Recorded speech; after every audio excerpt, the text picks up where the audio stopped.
Hi hello namaste welcome to my channel. Bigg Boss season 9లో promo 2 చూసిన తర్వాత అసలు ఈ సీజన్ మొత్తం త్యాగాలతో ఆడియన్స్తోనే నిండిపోయిందనే చెప్పచ్చు. ఎందుకంటే త్యాగాలంటే ఫస్ట్ నుంచి ఎవరో ఒకరి కోసం ఎవరో ఒకరు ఏదో ఒకటి త్యాగం చేయడం, లేదంటే ఆడియన్స్ వచ్చేసి మీరు ఇలా ఆడుతున్నారు, వాళ్ళు ఇలా ఆడుతున్నారు, వాళ్ళు టాప్లో ఉన్నారు, వీళ్ళు బాటంలో ఉన్నారని వీళ్ళు చెప్పడం, లేదు అనుకుంటే ఇక బయట నుంచి కంటెస్టెంట్స్ రావడం పోవడం ఇదే సరిపోయింది. ఇన్ని హింట్స్ చెప్పితే ఎవరు గేమ్ చక్కగా ఆడగలరండి?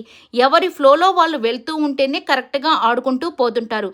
ఏదో ఫ్యామిలీ వీక్ వచ్చినప్పుడు వాళ్ళు ఆల్రెడీ ఎట్లో చెప్తారు కదా ఏదో ఒకటి, అప్పటి వరకన్నా వీళ్ళని ప్రశాంతంగా ఉంచుతారా అంటే లేదు. ప్రతి వారము ఈ ఆడియన్స్ పోల్ అనేది పెట్టేసి వీళ్ళు కరెక్ట్ చెప్తున్నారా లేకపోతే రాంగ్ చెప్తున్నారా కూడా తెలియనటువంటి కన్ఫ్యూజన్ క్రియేట్ అవుతుంది.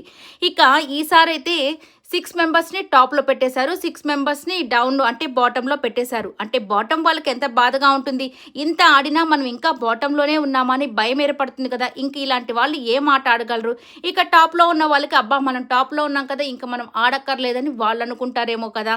ఇక నెక్స్ట్ వచ్చేసరికి ఇక త్యాగాలు పైన టాప్లో ఉన్న 6గురికి కొన్ని పవర్స్ ఇచ్చేస్తారు. వీళ్ళు వేరే వాళ్ళ కోసం త్యాగం చేస్తారా, వీళ్ళు ఆ యొక్క గిఫ్ట్ని పొందుకుంటారా అనేది ఈ టాస్క్ జరగబోతుంది ఈరోజు సాటర్డే ఎపిసోడ్లో.